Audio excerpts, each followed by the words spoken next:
بزرگان محترم،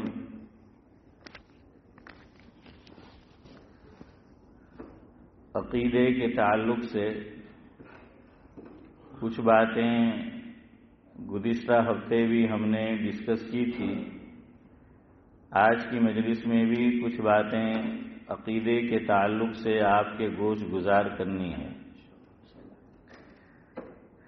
اس تعلق سے عبدالحفیظ تائب کا ایک منظوم کلام ہے جس میں عقیدے کا لفظ بھی آیا ہے، تو گویا ایک گناہ ہمارے موضوع سے مناسبت ہو جائے گی، اور اس میں حضرت نبی کریم صلی اللہ علیہ وسلم کے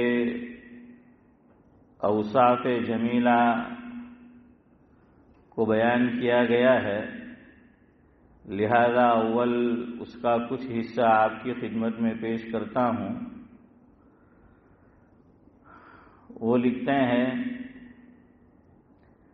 خوشبو ہے دو عالم میں تیری اے گلے چیدہ، خوشبو ہے دو عالم میں تیری اے گلے چیدہ، کس منہ سے بیاں ہوں تیرے اوصاف حمیدہ، کہ آقا ہم کس منہ سے آپ کے اوصاف کو بیان کرے، وہ زبان نہیں ہے ہمارے پاس۔ تو خوشبو ہے دو عالم میں تیری اے گلے چیدہ، کس منہ سے بیاں ہوں تیرے اوصاف حمیدہ، سیرت ہے تیری جوہر آئینہ تہذیب، یعنی آقا کی سیرت ہے تیری جوہر آئینہ تہذیب، روشن تیرے جلووں سے جہان دل ودیدہ۔ وہ فرماتے ہیں کہ آپ کی سیرت پڑھ کر ہمارا دل اور آنکھیں یہ روشن ہو جاتی۔ تو سیرت ہے تیری جوہر آئینہ تہذیب، کہ جینے کا سلیقہ مجھے اور آپ کو اور انسانوں کو سکھاتی ہے۔ آقا کی تہذیب یہ انسانوں کو جینے کا سلیقہ سکھاتی ہے۔ تو فرمایا کہ سیرت ہے تیری جوہر آئینہ تہذیب، روشن تیرے جلووں سے جہان دل ودیدہ، تو روح زمن، تو رنگ چمن، تو ابر بہاراں۔ حنیف بھائی کو لطف آ رہا ہے کیونکہ یہ ہمارے شیئر مارکیٹ والے ہیں۔ اب سعد اللہ صاحب کچھ بوجھتے جا رہے ہیں یار، بوسٹر لگانا پڑے گا۔ تو روح زمن، تو رنگ چمن، تو ابر بہاراں، تو حسن سخن، تو شان ادب، تو جان قصیدہ۔ تو روح زمن، تو رنگ چمن، تو ابر بہاراں، تو حسن سخن، تو شان ادب، تو جان قصیدہ۔ تجھ سا آیا ہے نہ کوئی آئے گا جہاں میں، یعنی حضور سا، تجھ سا کوئی آیا ہے نہ آئے گا جہاں میں، دیتا ہے گواہی یہی عالم کا جریدہ، یعنی کہ آقا آپ کے جیسا نہ کوئی آیا ہے نہ کوئی آ سکتا ہے، نہ کوئی آئے گا، یہ ہمارا ایمان ہے۔ شاعر مشرق علامہ اقبال علیہ الرحمہ نے اسی تعلق سے لکھا ہے کہ آپ کا رخ تو وہ آئینہ ہے کہ اب یہ صورت، یہ شکل، یہ تصویر، یہ حلیہ، یہ چہرہ ایک مرتبہ بن گیا، اور بننے کے بعد اس کو توڑ دیا گیا ہے، اب ایسا بن ہی نہیں سکتا۔ جیسے کہتے ہیں، پتہ نہیں کتنی صداقت ہے اس میں، لیکن کہتے ہیں کہ تاج محل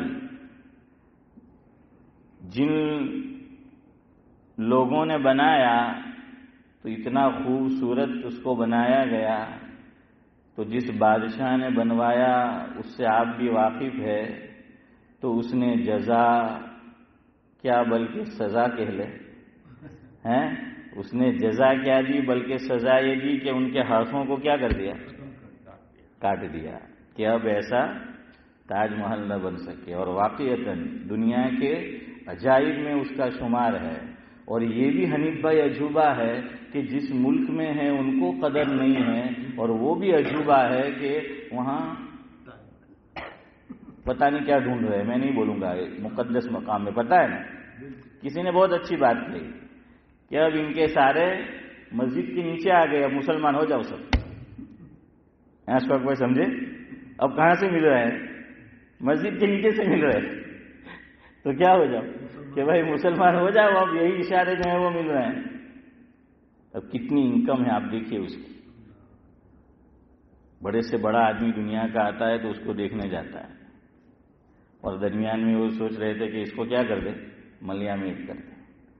تو خیر اقبال یہ کہتے ہیں کہ اللہ تعالیٰ تو بنا سکتے ہیں، یاد رکھنا کہ اللہ تعالیٰ کے لیے کوئی مشکل نہیں ہے، لیکن اللہ بھی اب نہیں بنائے گا کہ حضور صلی اللہ علیہ وسلم کو جیسا بنایا، جیسا آپ کا حلیہ، جیسا آپ کا چہرہ، جیسی آپ کی صورت، تو فرمایا کہ اب اللہ نہیں بنائے گا، کہ گویا سمجھانے کے لیے، یاد رکھنا، ورنہ کہیں کچھ اور فتویٰ نہ لگ جائے مجھ پر ہیں۔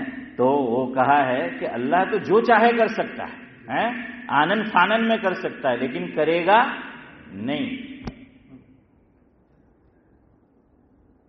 اور شاعر اسلام حضرت حسان بن ثابت رضی اللہ تعالیٰ عنہ نے تو کتنی پیاری بات کہی، وہ تو یہ کہتے ہیں کہ مفہوم ہے اللہ تعالیٰ نے حضور کو ویسا بنایا، ویسا پیدا کیا جیسا حضور خود چاہتے تھے۔ کأنک قد خلقت کما تشاء، حضرت مولانا سے پوچھیے، اس کا ترجمہ یہی ہوتا ہے کہ خلقت مبرأ من کل عیب۔ حسان بن ثابت فرماتے ہیں کہ خلقت مبرأ من کل عیب کأنک قد خلقت کما تشاء، او کما قال، کہ آقا آپ جیسا چاہتے تھے تو اللہ تعالیٰ نے آپ کو ویسا بنایا ہے۔ تو یہی عبدالحفیظ تائب کہتے ہیں، تجھ سا کوئی آیا ہے نہ آئے گا جہاں میں، تجھ سا کوئی آیا ہے نہ آئے گا جہاں میں، دیتا ہے گواہی یہی عالم کا جریدہ۔ اور ہمارے موضوع سے جو تعلق رکھتا ہے ایک گنا جو لفظ آیا ہے وہ، اور پھر گفتگو شروع کرتے ہیں۔ وہ کہتے ہیں مضمر ہے تیری تقلید میں عالم کی بھلائی، اللہ کے نبی صلی اللہ علیہ وسلم کے تعلق سے۔ مضمر یعنی ضمیر، ضمیر جانتے ہو نا، ضمیر، ضمیر کا کیا معنی؟ چھپا ہوا۔ ضمیر کا کیا معنی؟ چھپا ہوا۔ ضمیر کیا ہوتا ہے؟ چھپا ہوا ہوتا ہے نا۔ ہاں، کیزن روڈ میں جو رہتا ہے وہ روزانہ دکھتا ہے۔ تو ضمیر، ہمارے استاد جی سناتے تھے ہمیں درجہ عالمیت میں، حضرت مولانا اچھی طرح سمجھیں گے، وہ جو عربی گرامر کی کتاب ہوتی ہے تو کہاں فعل، اس نے کیا، تو وہ بولتے تھے کہ اس میں ہوا کی ضمیر پوشیدہ ہے۔ ہوا کی ضمیر کیا ہے؟ پوشیدہ ہے۔ تو ہر ایک میں ہوتا تھا۔ تو طلبہ الگ الگ طرح کے محی الدین بھائی ہوتے ہیں، تو ایک طالب علم سوچنے لگا کہ یار جب دیکھو جب استاد جی بولتے ہیں ضمیر پوشیدہ، ضمیر پوشیدہ، ضمیر پوشیدہ، کبھی دکھتی ہی نہیں، کہاں ہے؟ چلو دیکھتے آج۔ تو اس نے کیا کیا، جیسے ہمارے یہاں وہ بینک کا جو خاص نمبر آتا ہے تو ہم اس کو کس سے کھرچتے ہیں؟ یا تو کارڈ سے یا پھر کوئن سے، اس سے جو ہے وہ کرتے ہیں۔ تو اس نے کہا کہ چھٹی کے بعد یار میں تو تھک گیا کہ ضمیر پوشیدہ، ضمیر پوشیدہ، ضمیر پوشیدہ ہے۔ اسماعیل بھائی آپ بھی پوشیدہ تھے پھر ظاہر ہو گئے، لیکن وہ ضمیر ہی ظاہر نہیں ہوتی تھی۔ کیسا رہا آپ کا سفر؟ ٹھیک رہا الحمدللہ۔ تو اس نے کہا آج تو میں دیکھتا ہوں کہ استاد جی سچ بول رہے ہیں کہ نہیں، کہ ضمیر پوشیدہ۔ اب اللہ کا کرنا سعد اللہ صاحب کیا ہوا، وہ لے کے بیٹھا اور کھرچنے لگا، اس کو صاف کرنے لگا صفحے کو۔ اب جو پچھلا صفحہ تھا اس کے اوپر تھا ہوا، سمجھ رہے؟ تو کہا کہ اچھا استاد جی ایسا بولتے تھے، وہ پیچھے چھپا ہوا ہے، اب مل گیا. ارے بھائی وہ چھپا ہوا نہیں تھا، وہ تو وہاں جو ہے وہ لکھا ہوا ہوتا. تو مزمر تو عبدالحفیظ طائب کہتے ہیں حضرت نبی کریم صلی اللہ علیہ وسلم کے تعلق سے، مزمر ہے تیری تقلید میں عالم کی بھلائی. تقلید لوگ بولتے ہیں کہ امام ابو حنیفہ کی تقلید کرتے ہیں، امام شافعی کی تقلید کرتے ہیں، امام مالک کی چودھری صاحب تقلید کرتے ہیں، امام احمد بن حنبل کی تقلید. تو تقلید کا کیا معنی ہے؟ کہ گلے کے اندر کسی کا کیا ڈال دینا. چلے آپ وہ بھی کہہ لیں. تو بہرحال تو اس کو کہا جاتا ہے کہ تقلید، کہ کسی کے پیچھے ہم جو ہیں وہ چلیں گے. کسی کے جیسے وہ جانور ہوتا ہے گائے بھینس، ان کے گلے میں وہ ایک خاص چیز جو ہے وہ ڈال دی جاتی ہے، تو اس کو کہتے ہیں تقلید. پھندا کیا کہیں گے؟ پھندا. تو عبدالحفیظ طائب کہتے ہیں کہ اے آقا مزمر ہے تیری تقلید میں عالم کی بھلائی، یہی میرا ایمان ہے، یہی ہے میرا عقیدہ. کہ اگر انسانیت کامیاب ہونا چاہتی ہے دونوں عالم میں، تو آقا کیا کرنا پڑے گا؟ ان کو آپ کی تقلید کرنی پڑے گی، تبھی وہ کامیاب ہوں گے.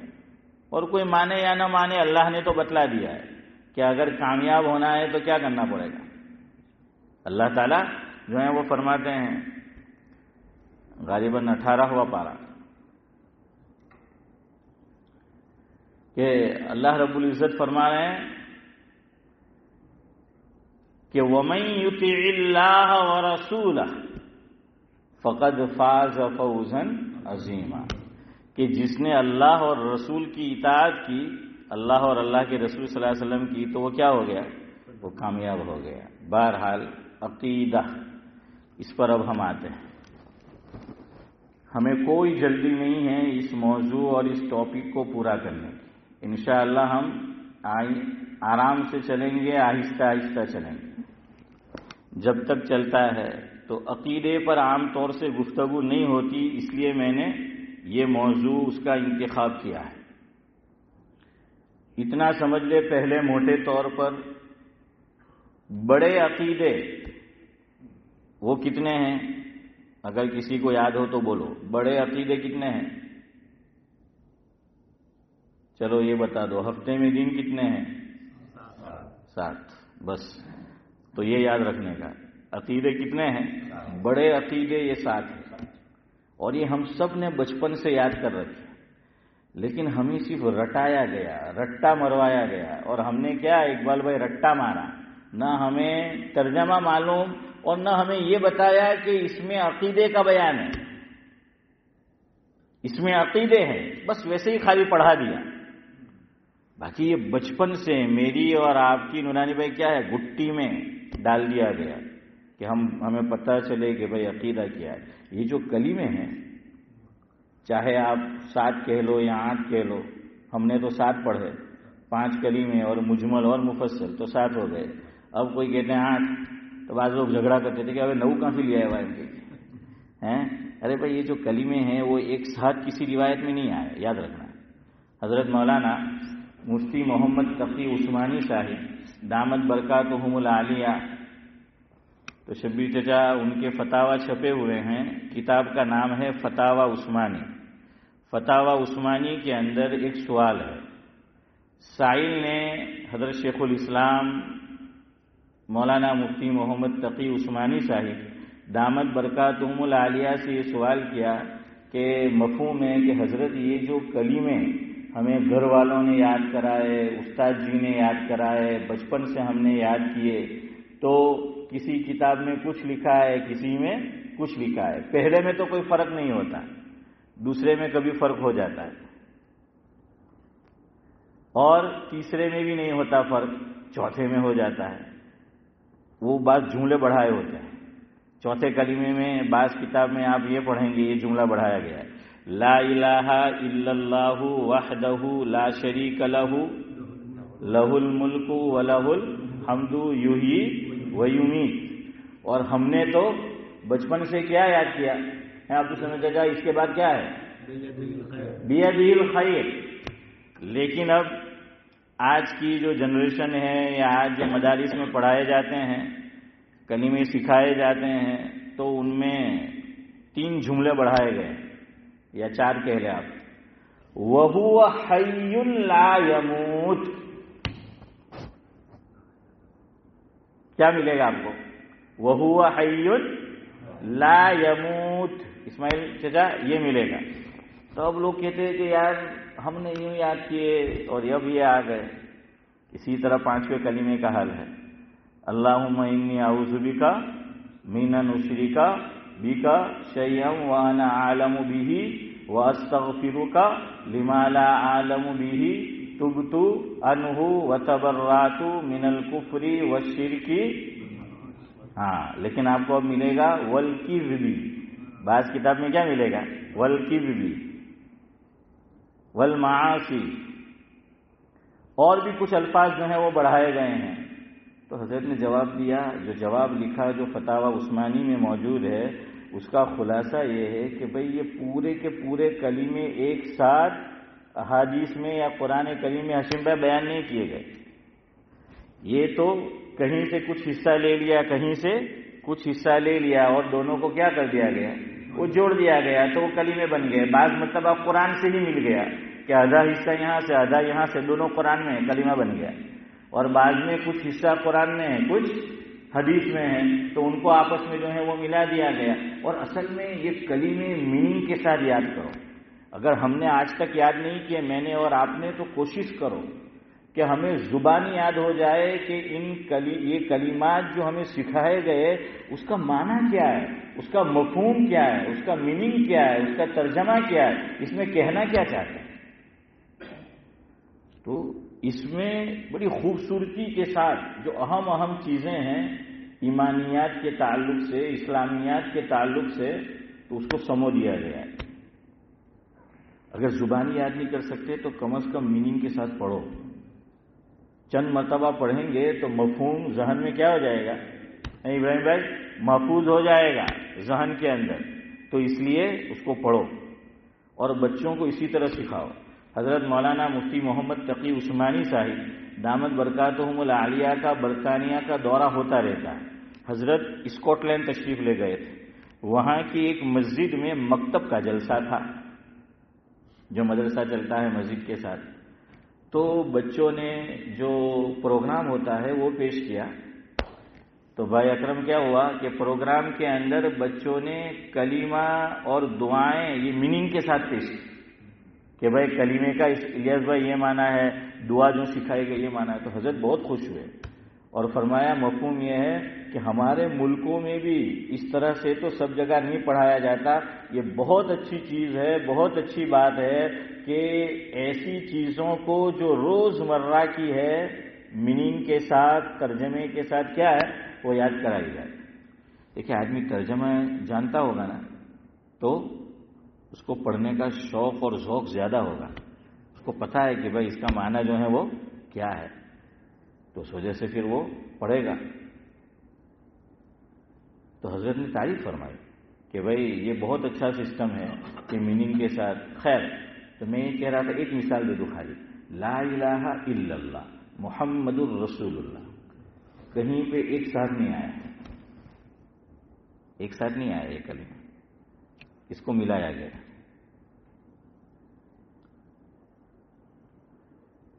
لا الہ الا اللہ قرآن میں آیا ہے کہیں؟ ذہن میں ہے کسی کے؟ لا الہ الا اللہ آیا ہے؟ محمد الرسول اللہ تو آیا ہے 26ویں پارے میں محمد الرسول اللہ. ہاں حدیث میں آیا ہے من قال لا الہ الا اللہ دخل الجنہ او کما قال علیہ الصلوۃ والسلام. تو میرے بھی ذہن میں نہیں آ رہا ہے کہ پتہ نہیں، میں آپ کو پوچھ رہا ہوں قرآن میں آیا ہے یا نہیں آیا؟ آیا ہے لا الہ الا اللہ؟ کہاں ہے؟ ہاں جزاک اللہ، امام بخاری نے ابھی یاد آیا مجھے. امام بخاری علیہ الرحمہ نے جہاں پر جزاک اللہ حضرت مولانا، امام بخاری علیہ الرحمہ نے انہوں نے جواب دیا تو میرے ذہن میں آیا کہ ایک باب قائم کیا ہے کہ فضیلت کس کی ہے، علم کی فضیلت زیادہ یا عمل کی فضیلت زیادہ. یہ مستقل باب قائم کیا ہے امام بخاری علیہ الرحمہ نے بخاری شریف میں کہ فضیلت کس کی زیادہ ہے؟ تو پہلے آپ بتاؤ. اشفاق بھائی کہہ رہے عمل، اور کوئی بولے گا؟ علم. جزاک اللہ اشرف بھائی. علم کی فضیلت زیادہ ہے. آپ کو میں سمجھاؤں گا عقلی دلیل سے بھی. علم کی فضیلت زیادہ ہے عمل سے. کیوں؟ بہت اچھی مثال کی ہمارے بزرگوں نے دونوں کی، علم اور عمل کی. فرمایا کہ علم کی مثال حنیف بھائی امام کی ہے. علم کی مثال اسلام میں اور شریعت میں کیا ہے اشفاق بھائی؟ امام کی ہے. اور عمل کی مثال مقتدی کی ہے. عمل کی مثال کیسی ہے؟ مقتدی کی ہے. اب آپ بتائیے امام آگے ہوتا ہے کہ مقتدی؟ امام آگے ہوتا ہے. بلکہ مسئلہ یہ ہے کہ دو آدمی نماز پڑھ رہے ہو اور اگر امام سے وہ مقتدی آگے بڑھ گیا نماز ہی نہیں ہوگی. پتہ ہے نا آپ لوگوں کو مسئلہ؟ نماز ہوگی ہی نہیں، اس لیے کہ امام وہ تو آگے ہی ہوگا. تو علم کی مثال امام کی سی ہے اور عمل کی مثال مقتدی کی سی. اصل میں یہ جملہ بعض لوگ بول دیتے ہیں، سوچتے نہیں. ہمارے اکابر نے اس کو پسند نہیں کیا. بعض لوگ کیا کہتے ہیں، આટલો બધો ઇલમ શીખીને શું કરવાના કે જેટલું જાણે એટલા પર અમલ નહીં થતો નહીં, જેટલું જાણે ને એટલા પર અમલ કરો એ જ બહુ છે. અમલ ઇલમની બહુ કોઈ ખાસ જરૂરત નહીં હોય.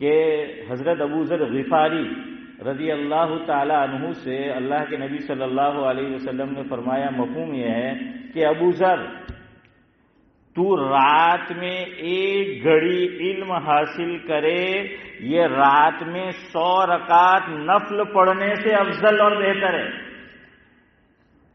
اب آپ کمپیئر کریں آپس میں، 100 رکعت پڑھے گا تو کتنی دیر لگے گی؟ چلو ویسے ہی بول لو یار. سب کو پتا تو ہوگا. આપણે 2 મિનિટ લાગે ને 2 રકાત. હા કુલ અલ્લાહુ અહદ ને ઇન્ના આતૈના બધાએ રિઝર્વેશન કરાવી લીધું. સબને રિઝર્વ કરાવી લીધું. આપણી ગાડી તો ઓટોમેટિક, કાર 2 આવે ને, એક મેન્યુઅલ ને એક ઓટોમેટિક, એવું જ કહે ને. તો આપણે તો અલ્લાહુ અકબર ને સૂર્ય ફાતિહા ફિનિશ થાય મતલબ દોલીન એકલા પડતા હોય તો સોચવું બી નહીં પડે. ઓટોમેટિક કુલ અલ્લાહુ અહદ આવી જ જાય. ઇન્ના આતૈના આવી જ જાય, વલ અસરી આવી જ જાય આપણા મોઢા પર, ઓટોમેટિક આવી જાય. આપણી તો આ ગાડી. خیر بہرحال اس کی یاد رکھنا یہ دھوکہ ہے. علم ہاں. اور امام بخاری نے اس کو ثابت کیا. امام بخاری نے تو اس میں انہوں نے یہی آیت ذکر کی ہے امام بخاری نے، فَاعْلَمْ أَنَّهُ لَا إِلَٰهَ إِلَّا اللَّهُ. دیکھیے امام بخاری ہے وہ آگے کیا کہنا چاہتے ہیں. تو بخاری جو عنوان قائم کرتے ہیں نا اسی میں کیا دے دیتے ہیں، اشارہ دے دیتے ہیں کہ وہ کہنا کیا چاہتے ہیں. تو امام بخاری نے علم کے فضائل میں قرآن کریم میں یہ آیت آئی ہے غالباً 24واں پارہ. حافظ صاحب 24واں پارہ ہے فَاعْلَمْ أَنَّهُ. تو اللہ کیا فرما رہے ہیں کہ فَاعْلَمْ أَنَّهُ لَا إِلَٰهَ إِلَّا اللَّهُ. ہاں یہ آیا ہے کہ فَاعْلَمْ أَنَّهُ لَا إِلَٰهَ إِلَّا اللَّهُ. یہ علم ہے. اور آگے دیکھیے وَاسْتَغْفِرْ لِذَنبِكَ وَلِلْمُؤْمِنِينَ وَالْمُؤْمِنَاتِ. یہ بخاری ہے. اللہ اکبر. یہ امام بخاری ہے. ایک آیت کے آدھے ٹکڑے سے ثابت کر دیا کہ علم افضل ہے یا عمل افضل ہے. کہ فَاعْلَمْ أَنَّهُ لَا إِلَٰهَ إِلَّا اللَّهُ. فرمایا کہ یہ علم ہے اور اللہ نے اس کو عمل پہ مقدم کیا ہے. پتہ چلا کہ شریعت میں علم کا مرتبہ عمل سے اونچا ہے، عمل سے بڑا ہے.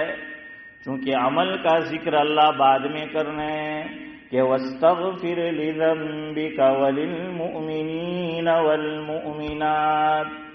استغفار یہ علم ہے کہ عمل ہے؟ ارے یار یہ تو راکٹ سائنس تھوڑی ہے. ابھی تو میں بول رہا ہوں، بولو نا عمل ہے. اور لا الہ الا اللہ یہ علم ہے کہ کوئی معبود نہیں سوائے اللہ کے، اللہ ہی معبود ہے۔ حضرت مولانا عبد المجید ندیم صاحب رحمۃ اللہ علیہ مشہور خطیب گزرے ہیں پاکستان کے، یہاں بھی تشریف لا گئے۔ حضرت اللہ مرحوم کو غری کے رحمت کرے، وہ جب بھی ذکر آتا تھا تو یوں کہتے تھے کہ ہی پہ زور دو۔ حنیف بھائی کیا فرماتے ہیں؟ اللہ ہی، وہ ترجمہ یوں کرتے کہ ایاک نعبد و ایاک نستعین۔ عام طور پہ کتابوں میں بھی ترجمہ جو وہ کرتے تھے وہ نہیں لکھا ہے، اور علماء بھی عام طور پہ وہ ترجمہ نہیں کرتے، لیکن حضرت مولانا جو کرتے تھے بہت اچھا ترجمہ کہ ایاک نعبد و ایاک نستعین۔ کیا ترجمہ کرتے کہ ہم آپ کی عبادت کرتے ہیں اور آپ سے مدد چاہتے ہیں اللہ۔ تو حضرت مولانا عبد المجید ندیم صاحب رحمۃ اللہ علیہ فرماتے تھے کہ نہیں، یوں ترجمہ کرو، ہم آپ ہی کی عبادت کرتے ہیں اور آپ ہی سے مدد چاہتے ہیں۔ فرمایا کہ ہی پہ زور دو گے تو بھی کی گمراہی میں مبتلا نہیں ہوگے۔ سمجھ آ رہا ہے کچھ؟ بھی کیوں؟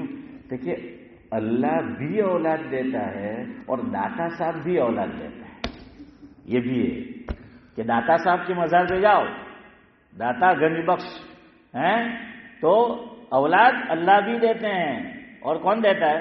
اقبال بھائی کہ داتا صاحب بھی دیتے ہیں، نہیں، اللہ ہی دیتا ہے، یہ عقیدہ ہے۔ اور یہ عقیدہ اللہ نے قرآن میں کلیئر کٹ بیان کیا ہے کہ اولاد میں دیتا ہوں، لیکن جہالت ہے، ہاں جہالت۔ آدمی نماز سب پڑھتا ہے، عقیدے کی مارا ماری ہے، اور عقیدہ بہت امپورٹنٹ ہے، یاد رکھنا۔ اللہ نے بتا دیا اولاد کون دیتا ہے، 25واں پارہ اللہ نے کیا فرمایا کہ للہ ملک السماوات والارض یخلق ما یشاء یہب لمن یشاء اناثا وَيَهَبُ لِمَن يَشَاءُ الذُّكُورَ۔ ابھی بات پوری نہیں ہوئی۔ أَوْ يُزَوِّجُهُمْ ذُكْرَانًا وَإِنَاثًا وَيَجْعَلُ مَن يَشَاءُ عَقِيمًا۔ اور اب بتا دیا قرآن میں جو یہ اخیر میں 2 جملے آتے ہیں نا، اس پہ غور کرنے کا، جو اللہ کی صفات ہوتی ہے، تو اللہ آگے بات کیا کر رہا ہے، صفت ویسی ہی لاتے ہیں تاکہ صفت سے پتہ چل جائے۔ اب اللہ نے اس میں ساری صورتیں بیان کر دی کہ زمین آسمان میں حکومت اللہ کی ہے، پیدا بھی اللہ ہی کرتا ہے، اور فرمایا اللہ نے کہ ہم چاہتے ہیں جس کو صرف بیٹیاں ہی بیٹیاں دیتے ہیں، ہم جس کو چاہتے ہیں صرف بیٹے ہی بیٹے دیتے ہیں، ہم جس کے لیے چاہتے ہیں اسے بیٹے بھی دیتے ہیں اور بیٹیاں بھی دیتے ہیں، اور جسے ہم چاہتے ہیں اسے کچھ نہیں دیتے، عقیمہ، اسے ہم بانجھ رکھتے ہیں۔ اور یاد رکھنا اللہ تعالیٰ نے یہ مثال پیغمبروں میں بھی ظاہر کی ہے، بعض پیغمبر کوئی اولاد نہیں ہوئی، تاکہ اللہ بتائے کہ پیغمبر کے ہاتھ میں بھی نہیں ہے اولاد، پیغمبر کے ہاتھ میں بھی نہیں ہے۔ اور حضرت تھانوی رحمۃ اللہ علیہ بعض مرتبہ ہنسی کے طور پر یہ بات فرمایا کرتے تھے اشفاق بھائی کہ حضرت تھانوی کی ایک کتاب ہے اعمال قرآن، تو اس میں سب عملیات کی لائن کی چیزیں ہیں کہ کسی کو اولاد نہ ہوتی ہو تو یوں عمل کرو، یوں عمل کرو، یوں عمل کرو، قرآن سے سب عملیات حضرت نے کیا ہے نورانی بھائی لکھے ہیں۔ اب حضرت کے یہاں اولاد نہیں ہوئی پہلی شادی سے، اب بعضوں کے منہ میں پانی آئے گا، ایسی بیوی کس کو ملے گی؟ حضرت تھانوی کی بیوی نے خود پیشکش کی، آفر کی کہ حضرت ہماری اولاد نہیں ہو رہی رشتے سے، ایسا کرتے ہیں کہ میں آپ کو اجازت دیتی ہوں آپ دوسری شادی کریں۔ یہاں تو دوسری کرتے ہیں تو لڑائی ہوتی ہے، اور یہاں تو سامنے سے کہہ رہے ہیں کیا کر سب کے من میں لڈو پھوٹ رہے ہیں۔ یہاں کیا کہا ہے کہ حضرت آپ خود جو ہے شادی کر لیں، اس کی وجہ بھی جان لو، آپ بیوی کے حقوق پورا کرو گے تو وہ کیا ہو جائے گی؟ خوش ہو جائے گی، مطمئن ہو جائے گی۔ حقوق پورا کرو، دوسری شادی وہ خود کہے گی کہ دوسری کرو، کیوں؟ اس کو پتہ چل گیا کہ میرا میاں جو ہے، میرا شوہر جو ہے، میرا خاوند جو ہے، میرا پتی جو ہے، میرا گھر والا جو ہے، وہ کیا ہے، میرے حقوق کو برابر ادا کر رہا ہے، تو دوسری بھی آ جائے گی تو کوئی فرق نہیں پڑے گا، تو وہ پھر کہے گی۔ کہ کوئی بات نہیں کہ آپ کیا کرو، آپ خود جو ہے وہ کرو۔ حضرت تھانوی فرماتے ہیں کہ میں نے اعمال قرآنی لکھی مفہوم ہے، جن کے یہاں اولاد نہیں تھی، لا ولد تھی، تو اس پر عمل کیا، اللہ نے اولاد دے دی۔ لکھنے والا میں، ایک نہیں، میں نے 2 شادیاں کی اور میں نے یہ عملیات لکھے، فرمایا میرے یہاں اولاد نہیں تھی۔ اور حضرت فرماتے تھے آگے سنو کہ اگر اولاد عملیات سے ہوتی تو میرے یہاں ایک،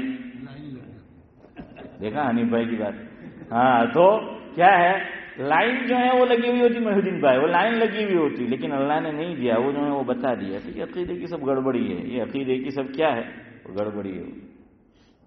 خیر، تو میں آپ کو یہ کہہ رہا تھا کہ ہی پہ زور دو، حضرت فرماتے تھے، تاکہ بھی وہ گمراہی سے آدمی کیا ہو جائے، وہ بچ جائے۔ تو یاد رکھنا فضیلت علم کی زیادہ ہے، قرآن سے میں نے آپ کو بتایا۔ اب عقلی لاجک، عقل سے سوچئے کہ فضیلت عمل کی کم اور علم کی کیوں زیادہ، علم کیوں امام، عمل کیوں مقتدی۔ ایک آدمی کوئی نیک عمل کرتا ہے لیکن حضور کے طریقے کے خلاف ہے، ورود ہے، تو وہ قبول ہوگا؟ نہیں ہوگا۔ اس نے عمل کیا، محنت کی، سب کچھ کیا، وقت لگایا، لیکن سنت کے خلاف تھا تو اللہ تعالیٰ قبول نہیں کرے گا۔ اس نے خلاف کیوں کیا؟ اس کے پاس کیا نہیں تھا؟ علم نہیں تھا، علم نہیں تھا، اس لیے اس نے غلط کیا۔ علم راستہ بتاتا ہے کہ کیسے چلنا ہے، تو علم ہوگا تو آدمی صحیح عمل کرے گا، علم نہیں ہوگا تو وہ صحیح عمل نہیں کرے گا۔ اس لیے فضیلت کس کی زیادہ ہے؟ شریعت میں علم کی فضیلت زیادہ ہے، یاد رکھنا۔ عمل بعد میں ہے، علم جو ہے وہ اول ہے۔ تو اب ہاں میں نے وہی کہا ابھی، علم عمل کا امام ہے۔ میں نے ابھی وہی کہا کہ علم کیا ہے، وہ امام ہے، اور عمل کیا ہے، وہ مقتدی ہے۔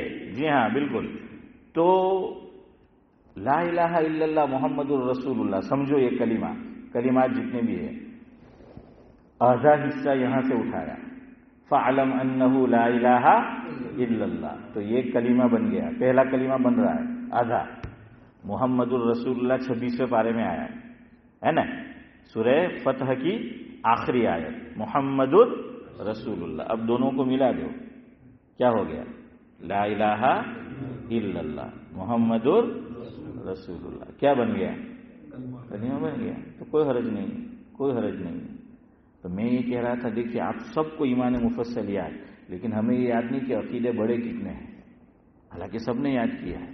ایمان مفصل میں 7 بڑے عقیدے بیان کیے ہیں، یاد رکھنا، آپ کو کام دے گا۔ یہ بڑے عقیدے ہیں، یہ وہ عقیدے ہیں جن سے آدمی مسلمان بنتا ہے، یاد رکھنا۔ میں نے گزشتہ ہفتے آپ کو بتایا تھا عقیدے کی کتنی قسمیں ہیں، میں نہیں بتاؤں گا، آپ بتاؤ۔ میں نے گزشتہ ہفتے لاسٹ ویک بھائی اکرم آپ کو بتایا تھا آپ لوگوں کو کہ عقیدے کی کتنی قسمیں ہیں۔ چلو اتنا ہی اچھا ہے، آپ لوگ چل رہے ہیں میرے ساتھ۔ ارے 2 قسمیں ہیں، آپ کو بتایا تھا گزشتہ میں نے کہ عقیدے کی 2 قسمیں ہیں، ابھی آپ کو یاد آئے گا بتاؤں گا تو۔ ایک عقائد کی وہ قسمیں ہیں جو مسلمان ہونے کے لیے ضروری، عقائد جو ہیں تو اس کی 2 قسمیں ہیں۔ بعض عقائد وہ ہیں کہ وہ ضروری ہے تبھی آدمی مسلمان کہلائے گا، اور وہ 7 ہے بڑے بڑے۔ دوسرے وہ عقائد جو ضروری ہے اہل السنت والجماعت میں شامل ہونے کے لیے۔ آپ کو میں نے 100 سالہ دارالعلوم دیوبند کا جو جلسہ ہوا تھا وہ میں نے آپ کو سنایا تھا، مفتی سعید پہارنپوری رحمۃ اللہ علیہ کے حوالے سے، یاد آیا آپ کو کہ وہ دعوت دینے والے تھے، حضرت نے منع کیا کہ بھائی یہ تو اہل السنت والجماعت میں سے نہیں ہے، ہم نے دعوت دی تو لوگ کیا سوچیں گے، یہ سب ایک ہی ہے۔ یاد آیا آپ لوگوں کو کچھ؟ تو ایک عقیدے کی وہ قسم ہے کہ جو اہل السنت والجماعت میں جوائنٹ ہونے کے لیے، شامل ہونے کے لیے ضروری ہے۔ آئے گی انشاءاللہ وہ باتیں بھی آپ کو بتائیں گے۔ دیکھیے ہم بعض فرقوں کو غیر مسلم نہیں کہتے، گمراہ کہتے ہیں، ابھی آپ کو سمجھ آئے گی۔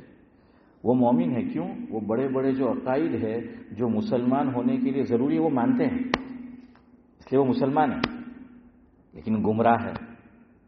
حضور نے کیا فرمایا حدیث میں؟ ما انا علیہ و اصحابی او کما قال علیہ الصلوۃ والسلام، کہ پہلی امتوں میں جتنے فرقے ہوئے تھے 72 72 ہمارے یہاں ایک اور 73 ہوں گے، اس میں سے ناجی کون ہوگا؟ نجات یافتہ ایک. فرمایا وہ کون؟ تو کہا کہ مان علیہ و اصحابی. سمجھ آ رہا ہے؟ اسی سے وہ اہل السنت والجماعت بنا ہے. تو بہرحال یہ تو کہیں گے ہم کہ فلاں فلاں مسلمان ہے، لیکن کیا کہیں گے؟ گمراہ. یہاں ایک مسئلہ سمجھو. لوگ پوچھتے ہیں ابھی آج کل ہماری جو اولاد یونیورسٹی میں جاتی ہے یا کالج میں پڑھنے کے لیے میں اسی علاقے کے آپ کو واقعات بتا رہا ہوں جو ابھی آ رہے ہیں. لو ہو گیا، آنکھ لگ گئی، پریم ہو گیا. کس سے؟ میں نام نہیں لوں گا، صرف شروع کے 2 لیٹر بتاؤں گا. شین یا. آپ میں سے کوئی سمجھ جائے تو بولو زور سے. لڑکی کا تعلق شین یا وہ فرقے سے، بولو کوئی. ہاں جزاک اللہ، سنا آپ لوگوں نے اس سے. اب یہ مسلمان ہے کہ نہیں؟ یہاں سنو وہ کہ ایک عقائد وہ جو مسلمان ہونے کے لیے ضروری، دوسرے عقائد وہ جو اہل السنت والجماعت میں شامل ہونے کے لیے ضروری. یہ شین اور یا آگے بھی ہے اشفاق بھائی نے جو بولا، تو یہ اہل السنت والجماعت میں سے نہیں ہے. یہ اہل السنت والجماعت میں سے نہیں. کیوں؟ ان کے وہ عقائد نہیں ہیں جو اہل السنت والجماعت کے عقائد ہیں. نمبر 1. نمبر 2، اب یہ مسئلہ ہے نکاح کا بھی کہ نکاح کرے کہ نہ کرے. یاد رکھو آج کی ہماری اولاد تو کچھ سن ہی نہیں رہے ہماری، جو من میں آتی ہے وہ کرتی ہے. اب تو ہم ماں باپ سے یہ کہتے ہیں کہ اگر وہ ان الذین آمنوا کو کے ساتھ کر رہی ہے یا کر رہا ہے تو کر دو، ورنہ تو بہت سے لڑکے لڑکیاں ہمارے اب وہ بھی نہیں دیکھ رہے کہ وہ ان الذین آمنوا میں سے ہے بھی یا نہیں. اللہ سب کی اولاد کی حفاظت فرمائے. ہاں دعا کیا کرو اپنی اولاد کے لیے بھی اور سب کی اولاد کے لیے. بڑا نازک وقت ہے. ایک صاحب فرماتے تھے، بڑا اچھا جملہ ہے کہ આપણા છોકરાઓ એમ કે યુનિવર્સિટીમાં ડિગ્રી લેવા જાય. શું લેવા જાય? ડિગ્રી. ને એમ કે ડિગ્રી લઈને આવે તો ખરા પણ હાથે કોઈની દીકરી બી લઈ આવે. હે સાદુલ્લા સાહેબ, ડિગ્રી તો ઇલિયાસભાઈ લઈને આવે જ આવે પણ હાથે શું કરે નુરાનીભાઈ? કોઈની દીકરી બી એમ કે લઈને આવે હાથે. તો buy one get one free જેવું છે